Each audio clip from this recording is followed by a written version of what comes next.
Today, we're plunging into, well, one of the most thrilling and honestly sometimes just absolutely heartbreaking finishes to an NBA season we've seen in a while, the 2025 NBA Finals. That's right, Oklahoma City Thunder versus the Indiana Pacers. And what a series it was. Our mission today really is to pull out the key stuff for you.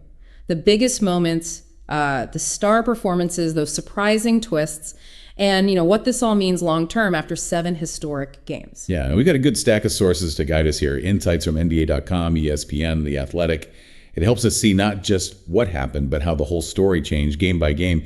And frankly, how legacies were made right there on the court. Exactly. You probably caught the headlines, but let's really unpack this game by game because this is where it gets really interesting. Things kicked off with a huge upset right away that just shook everything up. Oh, totally. Game 1 was just a gut punch for OKC. Yeah. A stunning 111-110 comeback win for Indiana. Right at the buzzer, almost. Almost. Tyrese Halliburton, game winner, 0.3 seconds left. Yeah. But what was really wild was how it happened. The Thunder defense, it was suffocating Indiana early, forced 24 turnovers total. 24? Wow. Yeah. And get this, 19 of those were in the first half alone. Just incredible pressure. So you're thinking, okay, Thunder have this. Exactly. But then the Pacers just completely flipped the script in the second half. Only 5 turnovers after halftime, and they poured in 66 points. Yeah, it's a massive shift. It really was. Showed incredible mental toughness, maybe some smart halftime adjustments too. And they were hitting threes like crazy, 18 total, 6 in the fourth quarter. Yeah. Just proved their offense could absolutely steal one on the road. Okay, so that immediately puts the Thunder on their heels. Game 1, shocker. How did they respond in Game 2? Did they show that championship character? They did. Game 2 was a much more decisive Thunder win. 123-107. They kind of reestablished themselves, as the favorites. And SGA stepped up. Oh, yeah. Shai Gilgeous-Alexander had a huge bounce back. 34 points, super efficient shooting, 11 for 12 from the line, 8 assists. Just controlled the game. Right. And Chet Holmgren, he made his presence felt right away, too. 9 quick points, strong defense. Halliburton, after the Game 1 heroics, was quieter, 17 points, 5 turnovers. So, yeah, Thunder answered the bell. Okay, series tied 1-1 heading to Indiana for Game 3. You said this is where it really started to feel like a finals battle. Yeah, Game 3 in Indiana, the atmosphere was electric. It felt different.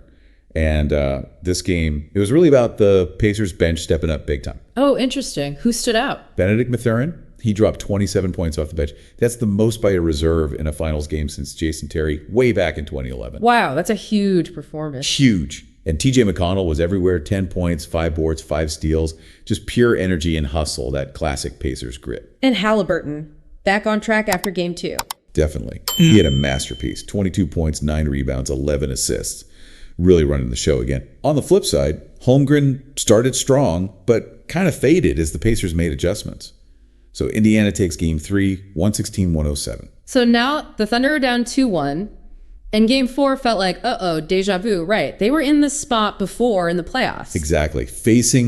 Going down 3-1 for the second time these playoffs. Yeah. They were down 3-1 to Denver in the semis too, remember? Right, yeah. So the pressure was immense. You could feel it. But, man, OKC showed incredible resilience. They just dominated the fourth quarter, outscored the Pacers 31-17. 31-17 in the fourth. How? Just incredible execution. Shot 9 of 15, only turned the ball over once, and grabbed 4 offensive rebounds in those last 12 minutes. Super focused. And SGA again. SGA was clutch again. 15 of his 35 points came in that fourth quarter. He scored 11 points in just last 3 minutes, hit the go-ahead shot. Unbelievable. And the Pacers, who'd been so good in clutch moments all postseason. I think they were 9-1. They only scored 1 single point in the final 3-point 20. OKC's defense just clamped down. Oh. Thunder win 111-104, tie the series 2-2. Phew.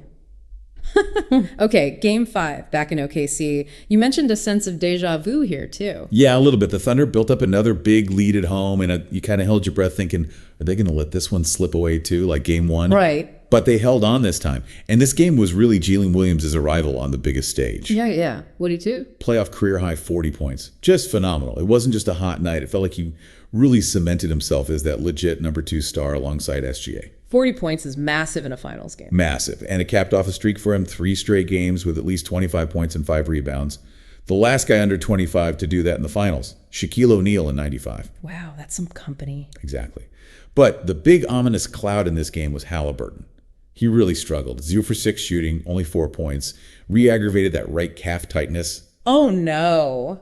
That sounds serious. It started to feel really serious, yeah. Cast a big shadow. And the Pacers coughed it up again. 22 turnovers led to 32 points for OKC. Thunder take Game 5, 120-109, go up 3-2. Okay, so Thunder heads back to Indiana for Game 6 with a chance to win the title. Pacers backs against the wall, Halliburton hurting. Did they have anything left? You know, against all odds, they absolutely did. They forced Game 7. It wasn't one guy. It was a total team effort. How so? Super balanced scoring. 6 Pacers scored in double figures. 7 different guys hit a three-pointer. It was just that collective strength they showed all year. Fun fact, they became the first team ever to have 8 players score at least 200 points total in a single postseason. That's incredible depth. It really is. And on the other side, SGA actually had a postseason career high 8 turnovers. The Thunder looks maybe a little tight. First chance to close it out. So Pacers win convincingly. 108-91. We get a Game 7. First one since 2016. Game 7. Everything on the line. The absolute peak of the season. But it started, unfortunately, with just a devastating moment. Oh, it's just gut-wrenching. First quarter, Tyrese Halliburton goes down. Yeah. Non-contact injury. Looked bad immediately. He was clearly emotional. His dad later confirmed it was an Achilles tendon injury. Oh, man. Achilles. That's just awful. Awful. Just cast a pall over everything. And, you know, despite that, the Pacers actually led at halftime. Showed incredible heart. They did, even after losing Halliburton. Yeah, they fought. But ultimately, losing their engine like that, Yeah. it was just too much to overcome. The Thunder really capitalized on turnovers again. Indiana had 23 total, 14 in the second half. And OKC converted those. Into 32 points, yeah. And the third quarter was decisive. SGA led the charge, scored or assisted on 14 straight points. Big threes from him, Holmgren, Jalen Williams, and that moved to start Alex Caruso in the second half. Huge defensive impact. Thunder pull away, win Game 7, 103-91, and win the NBA championship. Wow, what a series. Okay, so the dust settles, the confetti falls. This wasn't just a championship win. It felt like, legacies were being cemented right before our eyes. Let's talk about that, starting with the Thunder. Yeah, absolutely. And the first name, obviously, is Shai Gilgeous-Alexander. What a season. Just historic. Put him in some elite company. Truly elite. He's only the 4th player ever to win the regular season scoring title, regular season MVP, the NBA championship, and finals MVP all in the same year. 4th ever. Who are the others? Kareem Abdul-Jabbar, Michael Jordan, and Shaquille O'Neal. That's the list. Wow, okay. That's legendary status right there. And his scoring average, 32.7 points per game. That's the most ever by a player who won the title in the same season. Just incredible offensive production. It really is. But it's interesting. His path to this point wasn't exactly like preordained superstar, was it? Reading through the sources, it seems like he had a more surprising journey. Oh, absolutely not preordained. He was, the 30th ranked high school recruit, 11th overall pick in the draft, and then traded twice in his first year in the league. Twice? I forgot about that. Yeah. His rise is really a testament to relentless work, but also, exploiting how defenses play now. He's the undisputed driving king, gets to the rim constantly, but also has that killer mid-range game. It makes him incredibly hard to guard because he attacks the areas defenses try to concede. So he counters the analytics trends almost. In a way, yeah. Creates this offensive puzzle. And the efficiency is unreal. It's kind of spooky, actually. His offensive numbers over the last 3 seasons are almost identical, like down to the decimal point to Michael Jordan's run from 91 to 93. That's unbelievable consistency at that level. It really shows the sustained greatness needed to reach that pinnacle. And it wasn't just SGA, though. That young Thunder core really showed up. And you have to give credit to the front office, to Sam Presti, right? This feels like a plan finally coming together after a long time. For sure. Jalen Williams' emergence was massive. Yeah. All-star, all-NBA, all-defense in just his 3rd year, averaging almost 24 in the finals. That's huge. Yeah. The 40-point game really stands out. Definitely. And Chet Holmgren, that Game 7 performance, 18 points, 8 rebounds, 5 blocks, and his quote afterwards, broken bones, bruises, it's all temporary, but this championship is forever. Just tells you about his mindset. Love that. And that trade, swapping Josh Giddey for Alex Caruso? Yeah. Looking back, that feels like the move that really put the Thunder over the top, especially defensively. Caruso was huge in Game 7. Right. That seemed like a masterstroke at the time, and it paid off. Totally. And yeah, Sam Presti, it's been almost 2 decades for him building towards this. Through all the drafts, the trades, some tough years. This championship really validates his long-term vision and, frankly, his patience. And they're set up for the future, too, aren't they, with all those draft picks? Oh, unbelievably so. They have 11 first-round picks coming up, 6 in the next 2 years alone. It's unprecedented. Provides an amazing foundation to sustain this. Yeah. And you got to shout out Coach Mark Daigneault, too. Steady hand, really adaptable, just his 5th season. Great job. Definitely. Okay, let's flip to the other side. The Pacers. They fought so hard, really embodied that gritty identity you talked about. But that Halliburton injury, just brutal, obviously changed Game 7. Yeah, it had a profound impact. And that Achilles injury, it's almost certainly going to affect things heading into the 2025-26 season. Mm-hmm. And he's just starting that huge 5-year, $245 million extension. Oh, wow. Tough timing. Really tough. He's the absolute engine for that team. Their pace, their playmaking, it all flows through him.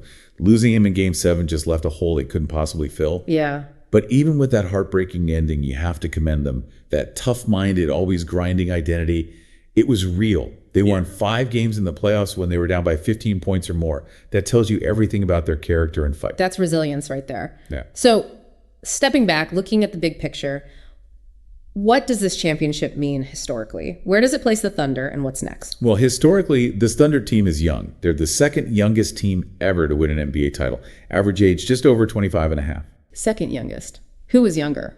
Only the 1977 Portland Trail Blazers were younger. And for the franchise, it's their first title since they moved from Seattle. Remember, they won as the Supersonics back in 1979. Right. So, long time coming for OKC fans. Definitely. And this win means there are still 10 NBA teams that have never won a championship. The Pacers are now one of those, although they do have those 3 ABA titles from back in the day. Interesting. And you mentioned SGA earlier. Seems like Canada's really having a moment in the NBA, too. They really are. SGA and Lou Dort make it 11 and 12 Canadians now with an NBA ring. Mm-hmm. And it's the 4th year in a row that a Canadian player has won the championship. Shows the global reach of the game, for sure. Yeah, that's pretty cool. Now, inevitably, after a finals decided partly by a major injury, the what-ifs start online, right?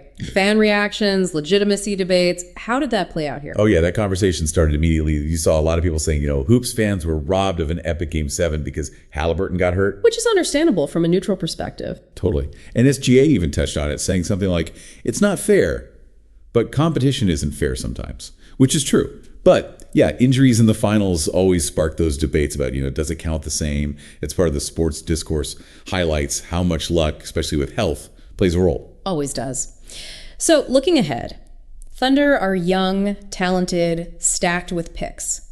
Is this the beginning of a dynasty? Well, they're certainly in an incredible position. You couldn't ask for a better setup, really. Yeah. Youth, top-tier talent, and that war chest of draft picks. They have all the ingredients. Yeah. But the modern NBA is just different. We've seen 7 different champions in the last 7 years. Sustained dominance is incredibly hard now. Hurdy is real. Very real. It's not just about having the talent anymore. You have to navigate injuries, the salary cap, free agency, other teams constantly getting better. So potential dynasty. Absolutely. Guaranteed. Far from it. It'll be fascinating to watch how they manage it. It really will be. Well, we've certainly gone on a deep dive here into the 2025 finals, from those crazy game finishes, the individual brilliance, the team strategies. What a series, and really what a journey for the Oklahoma City Thunder. Absolutely. And as you think back on this championship, maybe consider this. So many of the legends we talked about today, the Jordans, the Shaqs, they all face huge obstacles, unexpected setbacks, maybe unconventional paths to get to the top. So what is SGA's journey, from being that lesser-known recruit traded twice to now being an undisputed MVP and championer? What does that tell us about potential, about persistence when the stakes are highest? Something to chew on.